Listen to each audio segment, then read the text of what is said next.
Notre genre ne devrait pas influencer notre choix de carrière. C'est pourtant une réalité à laquelle nous avons toujours été confrontés.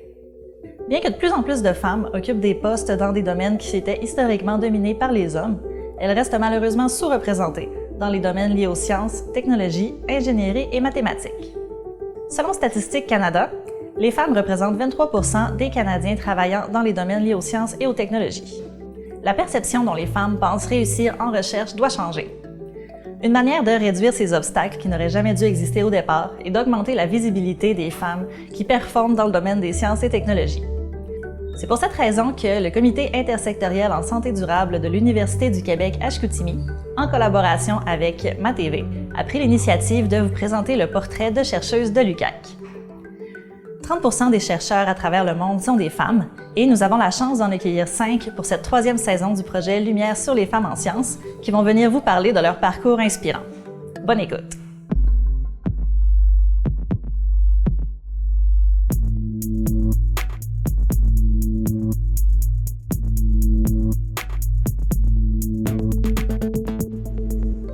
Dans l'épisode d'aujourd'hui, nous vous présenterons le parcours de 2 femmes scientifiques inspirantes, soit Florence K. Ladd et Rita Levi-Montalcini.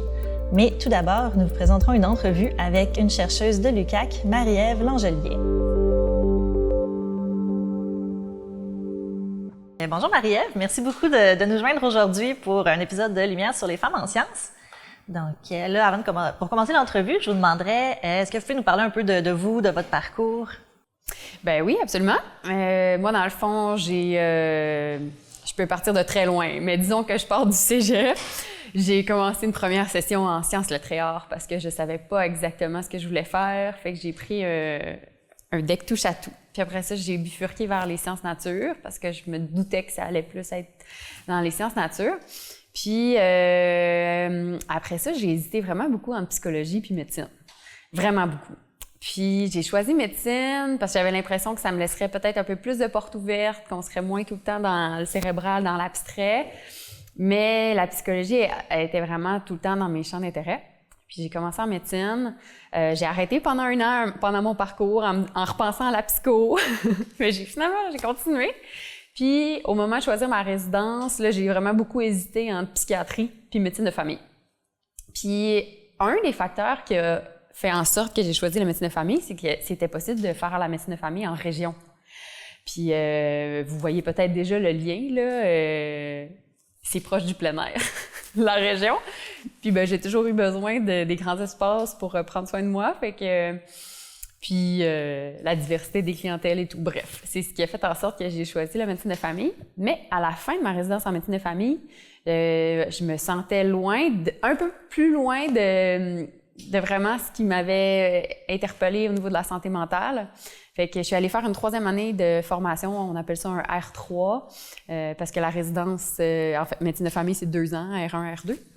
Fait que j'ai fait un R3 en santé mentale, puis c'est là où je suis allée chercher mon titre de psychothérapeute, c'est là aussi où j'ai fait la formation de guide de méditation pleine conscience. Fait que je me suis rapprochée à ce moment-là de mes premières amours, je dirais, là, qui étaient vraiment plus la santé mentale. Puis, comme médecin de famille, j'avais vraiment une pratique avec une prépondérance là, de patients qui vivaient avec certaines problématiques en santé mentale. J'avais démarré la clinique interdisciplinaire pour les adultes qui ont des troubles des conduites alimentaires. Fait que, puis on sait que les troubles des conduites alimentaires, il y a quand même une composante au niveau de la santé mentale aussi, là, de l'anxiété souvent. Donc voilà, ça résume rapidement mon parcours. Super. Donc, finalement, la formation que tu as fait en plus en intervention en plein air, c'était vraiment pour rallier tous les aspects qui t'intéressaient au départ en médecine. Ouais, mais en fait, le plein air, tu sais, moi, j'avais jamais imaginé que ça ferait partie de ma vie professionnelle. Tu sais, j'ai toujours utilisé l'activité physique, j'ai toujours fait des activités de plein air pour prendre soin de moi dans ma vie personnelle, pour avoir du plaisir avec des amis.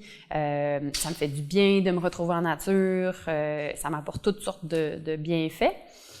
Mais j'avais jamais imaginé que je travaillerais là-dedans ou qu'il y aurait vraiment une opportunité pour incorporer le plein air dans ma vie professionnelle. Tu sais, j'en parlais à mes patients, c'est bon c'est bon de faire de l'exercice physique, aller dehors, c'est bon pour la santé, mais plus que ça, tu sais, je voyais pas comment ça pourrait arriver. Puis, en 2016, là, il y a eu toute la réforme Barrette dans le système de santé, ça a vraiment brassé beaucoup. J'ai remis en question ma profession à ce moment-là. Ça a toujours été important pour moi, le sens, là. Puis dans le contexte politique en 2016, le sens, il était difficile à trouver pour moi. Fait que j'ai voulu élargir mes horizons à ce moment-là. Puis là, j'ai découvert le DESS en intervention par la nature et l'aventure. Je me suis inscrite, je l'ai fait à temps partiel en continuant à travailler comme médecin. Puis là, ça a comme été un point de non-retour. Ça a été un genre de coup de foudre vraiment professionnel, de dire « Wow, OK, là, je peux allier ma passion pour l'intervention, ma passion pour la santé mentale, pour la santé globale, puis mon lien avec la nature, pour le plein air, être dans l'action. » Ça a comme ouvert mes horizons. Est-ce que tu peux nous parler de tes débuts dans une carrière en intervention plein air? Oui. Bien, en fait, moi, ça a été une carrière de professeur, là. Dans le fond, comme étudiante au DESS, j'ai fait un projet final qui a eu lieu dans mon milieu d'intervention comme clinicienne. Fait que, là, j'ai vraiment intervenu comme facilitatrice là, en intervention nature-aventure au sein de ce projet-là. Puis, j'ai commencé à être bénévole aussi pour la Fondation Sur la Pointe des Pieds. Fait que comme clinicienne, c'est principalement ça, l'intégration de l'INA. Là. Je vais souvent dire INA, dans le fond, c'est pour Intervention Nature et Aventure. Ma pratique de clinicienne. Mais tu sais, ma carrière professionnelle dans le domaine du plein air, ça a vraiment été comme professeur là, ici à l'UQAC. Donc, ça a été une bonne transition. Il y avait quand même des éléments communs entre mon ancienne carrière et ma nouvelle carrière, dans le sens où j'ai toujours été professeure en médecine. Depuis 2014, j'étais professeure à l'Université de Sherbrooke. J'enseignais à l'UMF d'Alma, j'enseignais ici au Grand Séminaire aux étudiants en première année, deuxième année. On recevait des externes. Fait que, tu sais, l'enseignement, ça a toujours fait partie de ma vie. Ce qui était nouveau pour moi, évidemment, le domaine, là, tu sais. Mais l'intervention nature-aventure, c'est le contexte qui change, mais tout ce qu'on a appris comme intervenant, ça reste. Tu sais, on intervient avec des êtres humains qui sont les mêmes, tu sais. Qu'on soit à l'intérieur ou à l'extérieur, l'humain ne change pas. Fait que c'est d'apprendre à utiliser le contexte. Comme la plus-value de l'intervention par la nature et l'aventure, ce que moi j'en ai retiré comme intervenante, c'est qu'on a vraiment un contact prolongé avec les gens. Tu sais, quand je pars en expédition avec la Fondation Sur la Pointe des Pieds, là, j'étais avec les participants pendant 4, 5 jours, des fois 10 jours, des fois 14 jours. Fait que ça permet vraiment d'établir un lien thérapeutique qui est fort. Puis ça permet d'avoir aussi une vision holistique de la personne, tu sais. Ça permet d'avoir accès à des éléments qu'on n'aurait jamais accès dans un bureau, tu sais, parce qu'on voit la personne en action, en interaction. Bon, fait que c'est vraiment fascinant, c'est vraiment nourrissant aussi au niveau humain, tu sais, de passer autant de temps avec les personnes j'allais dire qu'on veut aider, qu'on veut accompagner. Puis l'autre chose aussi que j'apprécie beaucoup en INA, c'est moi, je sens moins l'espèce de hiérarchie. Tu sais, dans un bureau de médecin, quand les gens rentrent, là, puis qu'on a 10 minutes pour les voir, puis que les gens arrivent avec leur lot de souffrance, puis leurs problématiques, puis leurs inquiétudes, puis qu'on essaie de prendre soin de tout ça, puis qu'on nous impose un débit, puis qu'on a le droit d'aborder une problématique. Puis moi, j'étais pas capable de pratiquer dans ce modèle-là, tu sais. Ce qui m'avait amené en médecine, c'était de connecter avec l'autre, tu sais, c'était d'apprendre à connaître l'autre, c'était de me plonger dans un monde différent, d'essayer de voir comment, avec mes connaissances, je peux aider l'autre personne, mais tu sais, je pouvais pas faire ça en 5-10 minutes, là. Puis il y avait toujours aussi cette espèce de lien de confiance qui s'installe, mais il y a quand même une hiérarchie. Tu sais, moi, je suis derrière mon bureau avec mon sarrau, mes diplômes, puis j'ai 10 minutes pour t'aider. Tu sais, j'étais moins confortable versus quand on est en expédition, tout le monde est dans le même bateau, là. S'il pleut, il pleut sur tout le monde. On mange la même chose. Fait que je trouve que il y a vraiment une différence au niveau de la qualité du lien thérapeutique qu'on peut expérimenter avec les gens. Puis sinon, en INA, c'est quel genre de patient qui vient vous voir normalement? Est-ce que c'est plus des problèmes de santé physique, des problèmes de santé mentale? Ou...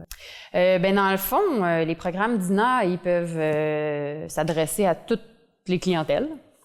Là, on a un projet de recherche avec les personnes qui vivent avec la maladie de Parkinson entre 45 et 85 ans. Avec la Fondation Sur la pointe des pieds, c'est les jeunes qui vivent avec le cancer, les 14-18, puis il y a les 19-29.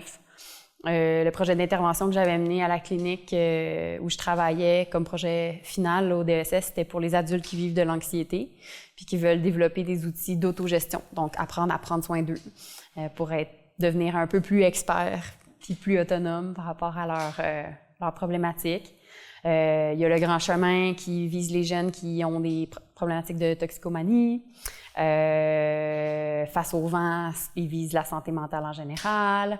C'est vraiment large. Il y a des compagnies qui visent plus le développement managérial, la cohésion d'équipe. Ici, on est chanceux en région, on est déjà dans la nature, donc c'est plus facile peut-être d'organiser des interventions en nature. Mais dans les grandes villes, par exemple, comme à Montréal, est-ce que c'est quelque chose qui se fait quand même? Oui. Moi, je suis montréalaise à la base. J'ai toujours voyagé en vélo. J'ai toujours fait mes devoirs dans des parcs l'été. L'hiver, c'était un peu plus difficile. Mais il en existe des parcs urbains. Puis, tu sais, la nature, le contact avec la nature, ça veut pas nécessairement dire d'être dans une montagne avec des kilomètres et des kilomètres de forêt autour. Tu sais, ça peut être de se retrouver dans un parc urbain, ça peut être d'avoir un jardin chez soi, ça peut être d'avoir des plantes dans son bureau. Tu sais, il y a moyen d'incorporer la nature de vraiment plusieurs façons. Donc, je pense que c'est possible quand même d'organiser des activités qui misent sur la nature, même dans les villes.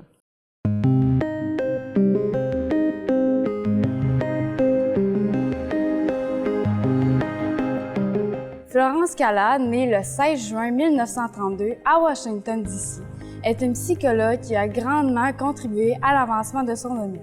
Due à son ethnicité afro-américaine, Florence a subi de la discrimination pendant de nombreuses années, ce qui a en partie guidé son choix de carrière. Elle a ensuite intégré l'Université de Howard à Washington, D.C., où elle obtiendra un baccalauréat en psychologie en 1953. Elle a par la suite obtenu une bourse complète qui a contribué à l'obtention de son doctorat en psychologie sociale en 1958 à l'Université de Rochester à New York, où elle a été soutenue par le compositeur Noel DaCosta. En 1989, Florence réintègre le monde universitaire en tant que directrice dans un centre multidisciplinaire d'études avancées pour les femmes, le Bunting Institute du Radcliffe College. Un an plus tard, elle est allée chez Oxfam America et a servi d'agente de liaison auprès des Nations Unies. Pendant son séjour au Bunting Institute, Lade consacrait ses étés à écrire son premier roman, Sarah's Song, qui a remporté la catégorie Fiction du Black Caucus de l'American Library Association. Malgré sa retraite en 1997, elle a continué à travailler sur d'autres projets d'écriture, dont une collection de poèmes, un roman intitulé The Spirit of Josephine, inspiré de Josephine Baker, et une étude sur les mères d'enfants métis avec Marianne Kilson, auteure de Claiming Place. En 1998, Lade a reçu une bourse McDowell. Elle a rédigé plusieurs travaux sur la population afro-américaine afin de mieux comprendre l'impact de l'environnement sur le développement identitaire des adolescents afro-américains. Lade souhaite laisser par son travail un héritage riche, ses espoirs et ses inquiétudes pour la communauté afro-américaine. Sinon, tantôt, vous m'aviez parlé un peu d'organisation dans laquelle tu fais partie. Est-ce que tu peux me parler un peu de l'Observatoire sur la santé mentale étudiante? Oui, l'OSME. C'est vraiment un super beau projet de recherche qui est piloté par Julie Lane et Benjamin Gallet. C'est un projet de recherche sur 5 ans, à gros budget, quelque chose comme 2,3 millions de dollars. Mais on est 240 quelques membres, chercheurs qui font partie de cet observatoire-là. Au sein de l'observatoire, il y a 26 axes. Puis il y en a un qui s'appelle « Favoriser les pratiques centrées sur la nature et l'aventure » et j'ai la chance de piloter cet axe-là. Dans le fond, la mission de l'OSME, de l'Observatoire en santé mentale, en enseignement supérieur, c'est vraiment de générer de la connaissance. C'est d'être une vigie pour les pratiques prometteuses qui se passent pour favoriser, soutenir, promouvoir, accompagner tout ce qui se passe en lien avec la santé mentale étudiante. C'est de mettre en place des nouvelles interventions. C'est vraiment pour favoriser une meilleure santé mentale étudiante au collégial puis à l'université. Ça, c'est la grande mission de l'OSME. Puis la mission de notre axe, c'est de voir comment on peut articuler tout ça, mais en se centrant sur la nature et l'aventure. Fait que j'ai la chance dans cet axe-là de travailler avec une quinzaine d'autres personnes, enseignantes, étudiantes, chercheurs. On a un premier projet de recherche qui est une recension de ce qui se fait au Québec, puis une recension des écrits pour voir ce qui se fait dans le monde. Puis il y aura d'autres projets là, au fil du 5 ans. Au cours de tes études ou au cours de ta carrière, est-ce que tu as déjà subi des obstacles ou de la discrimination liée à ton genre? J'ai eu cette question-là, puis non. Pas. Non. Honnêtement, moi, je me suis toujours sentie très privilégiée dans la vie en général. Je suis née au Québec dans les années les années 80. J'ai 2 parents qui m'ont toujours encouragée, soutenue. J'ai jamais manqué de rien. Je veux dire, je suis vraiment hyper privilégiée si je vois les différentes réalités autour du globe, là. Fait que non, puis le système scolaire québécois favorise certaines modalités d'apprentissage qui fonctionnent bien avec ma manière d'apprendre. Fait que ça a toujours été facile pour moi, l'école en général. Fait que me suis jamais sentie que j'ai jamais rien vécu en lien avec mon genre là qui comme obstacle ou quoi que ce soit. Au contraire, j'ai vraiment toujours été plus dans le sentiment d'être très privilégiée, ouais. Parfait. Donc ça montre justement que la société évolue. Oui, on s'en sur la bonne voie. Oui, puis tu sais, je pense qu'en lien avec le genre, faut quand même reconnaître le travail des pionnières là, tu sais, qui sont passées avant nous puis qui ont vraiment fait leur place dans des milieux qui étaient historiquement très masculins. Je serais pas ici en train de parler de mon privilège si ce travail historique-là avait pas été fait là. Fait que je pense que c'est vraiment important de reconnaître ça puis de les remercier.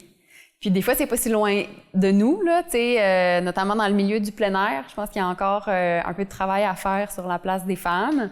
J'ai une collègue, d'ailleurs, qui travaille sur ces sujets-là, là. Parce que c'est quand même majoritairement... on voit quand même plus d'hommes là, dans le milieu. Sinon, est-ce que tu pourrais me donner un exemple de ce que tu considères comme étant ta plus grande fierté ou ta plus grande réussite dans ton parcours? Dans mon parcours, je pense que ça a été quand même de faire une transition de carrière qui est pas banale, là, tu sais, de passer de médecin de famille, clinicienne, à professeur universitaire dans le domaine de l'intervention nature-aventure.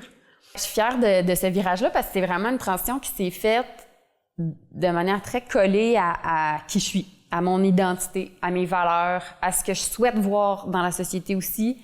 Je trouvais comme médecin souvent que je ramassais beaucoup de peaux cassées puis que j'étais beaucoup en traitement des maladies.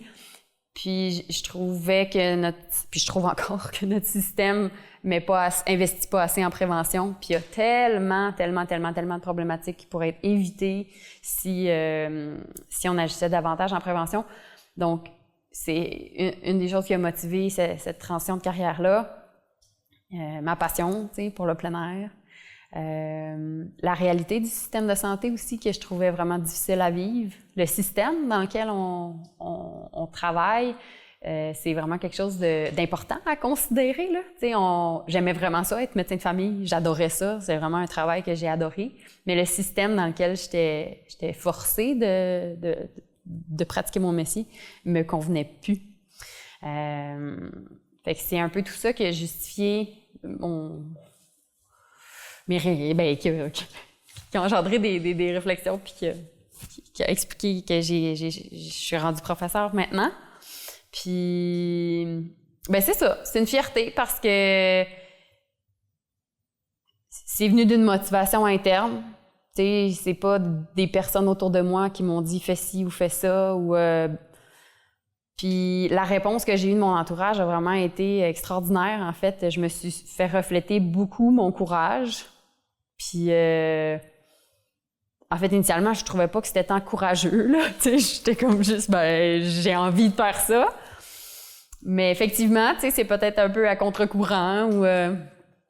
Fait que, ouais, je dirais que c'est probablement ça, de m'être écoutée, d'avoir respecté qui je suis, mes intérêts, mes besoins, mes valeurs. Sinon, si tu pouvais apporter un changement significatif dans ton domaine, qu'est-ce que ce serait? En fait, ça serait pour le système de santé. Mais je pense que si j'avais une seule chose, là, ça serait d'investir davantage en prévention. Parce qu'on pourra pas... le système va, je pense, va pas réussir à supporter tout le monde qui sont de plus en plus malades et de plus en plus vieillissants si on n'est pas capable d'instaurer des pratiques préventives de manière plus soutenue. Sinon, si tu peux donner un conseil à des jeunes étudiants ou étudiantes qui, comme toi, voudraient devenir quelqu'un qui travaille dans le milieu de l'intervention plein air, que ce soit un médecin qui fait de la recherche en intervention plein air ou quelqu'un qui travaille dans le milieu avec les patients. Bien, en fait, mon conseil, c'est pour n'importe quelle discipline, dans le sens que faut se connaître. Mon premier conseil, c'est connais-toi, essaye des choses, expérimente la vie, tu sais, pour savoir dans quoi t'es bien. Tu sais, puis si c'est l'intervention de plein air qui te fait triper, ben vas-y. Mais c'est tellement important d'être en résonance avec qui on est, parce qu'une carrière, ça dure longtemps, là.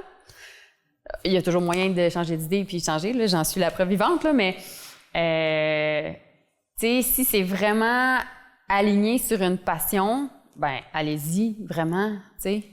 Puis on a ce loisir-là, maintenant, à notre époque, là, de choix, d'avoir énormément de choix. Des fois, on a trop de choix, puis ça en est anxiogène, là. Mais, tu sais, mon conseil, ça serait juste d'y aller, puis d'essayer de se calquer vraiment, de rester près de ce qui nous importe, de prendre le temps d'y réfléchir, de réfléchir à nos motivations. Ça, c'est toujours un bon conseil aussi, là. Moi, je suis quand même assez adepte des pour et des contre, puis d'essayer vraiment de se calquer à, c'est ça, aux éléments motivationnels derrière tout ça. Sinon, comment est-ce que tu envisages ton futur en intervention plein air? Ben, il y a déjà plein de belles choses entamées. Dans le fond, plein de beaux projets de recherche qui sont actuels. Je pense que, tu sais, peut-être la marque que j'aimerais laisser, tu sais, ce que je serais heureuse d'avoir transmis, c'est de considérer vraiment le contact avec la nature comme un pilier de la santé, au même titre que la saine alimentation, au même titre que de faire de l'exercice physique. Ça, je serais contente. Tu sais, de continuer à promouvoir la santé, à promouvoir les saines habitudes de vie, à prévenir les maladies, de faire des projets de recherche en ce sens-là, d'outiller les gens à prendre soin de leur santé, en étant un modèle de rôle aussi d'un professeur-chercheur qui prend soin de ma propre santé. J'aimerais ça continuer dans cette veine-là. Puis d'essayer de faire le maillage entre les activités préventives en santé puis l'urbanisme.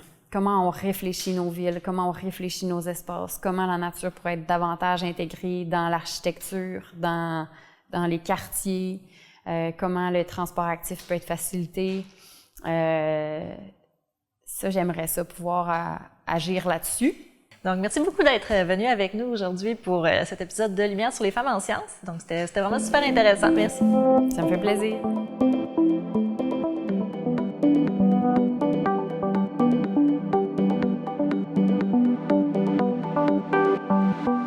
Rita Levi-Montalcini, née à Turin en 1909, est une neuroembryologiste italienne d'origine juive grandement reconnue pour ses travaux sur les facteurs de croissance nerveuse. Rita et sa sœur jumelle sont nées d'une mère peintre et d'un père mathématicien et ingénieur en électricité. Son père étant contre l'idée qu'une femme poursuive une carrière professionnelle pouvant nuire à son rôle de femme, a empêché que ses filles poursuivent leurs études académiques à l'université. Cela n'a pas dérangé sa sœur jumelle qui a décidé de poursuivre une carrière artistique et est devenue l'une des plus célèbres femmes peintres d'Italie. À l'âge de 20 ans, Rita a affirmé que le rôle de femme n'était pas pour elle et a demandé à son père de poursuivre des études de médecine. Ainsi, elle a poursuivi des études à l'École de médecine de Turin en 1930 et a gradué avec distinction en médecine et chirurgie en 1936. Durant son parcours académique, elle a eu l'opportunité de travailler avec Giuseppe Levi sur la neurogénèse dans différents tissus. Cependant, en 1938, Mussolini a publié des lois sur l'ethnicité interdisant aux Juifs d'avoir une carrière professionnelle et académique, ce qui fait en sorte qu'elles doivent abandonner ses études à l'université. Ne se laissant pas abattre, elle a décidé de créer son propre laboratoire dans sa chambre à Turin et, inspirée par un article de Victor Hamburger, elle a étudié la neurogénèse chez l'embryon de poulet. Les résultats qui ont découlé de sa recherche ont été contraires à ceux obtenus par Victor Hamburger et ont permis de poser les fondements de la théorie de la mort des cellules nerveuses comme étant un processus normal dans le développement. En 1946, elle a reçu une proposition d'aller travailler auprès du professeur Victor Hamburger à l'Université de Washington à Saint-Louis afin d'étudier ce phénomène. Et ils ont découvert qu'une tumeur provenant d'une souris étant capable de stimuler la croissance des nerfs lorsqu'implantée chez un embryon de poulet. Ils ont réussi à identifier la substance à l'origine de ce phénomène dans la tumeur et l'ont nommé facteur de croissance nerveuse. En 1958, elle est devenue professeure-chercheur à l'Université de Washington, située à Saint-Louis, et y est restée jusqu'en 1977. Pendant ces 30 années, elle a créé une unité de recherche à Rome et pendant 9 ans, elle a été la directrice de l'Institut de biologie cellulaire du Conseil de recherche national italien. Les travaux de Rita Levi-Montalcini ont permis d'accroître les connaissances sur les processus impliqués dans la neurogénèse, l'identification et l'isolation d'un facteur de croissance nerveuse. En 1986, elle et son collègue biochimiste ont reçu le prix Nobel de physiologie ou médecine grâce à l'identification et l'isolation de ce facteur de croissance. Le travail de Levi-Montalcini a permis d'obtenir une meilleure compréhension des maladies à dégénérescence neuronale et d'obtenir une cible thérapeutique pour le cancer. Cette chercheuse est décédée à l'âge de 103 ans, ce qui lui a conféré le titre de la lauréate d'un prix Nobel ayant vécu le plus longtemps. Bien que tout au long de sa vie, elle ait été discriminée, elle se considérait chanceuse, mentionnant que si elle n'avait jamais été discriminée ou persécutée, elle n'aurait jamais pu recevoir un prix Nobel.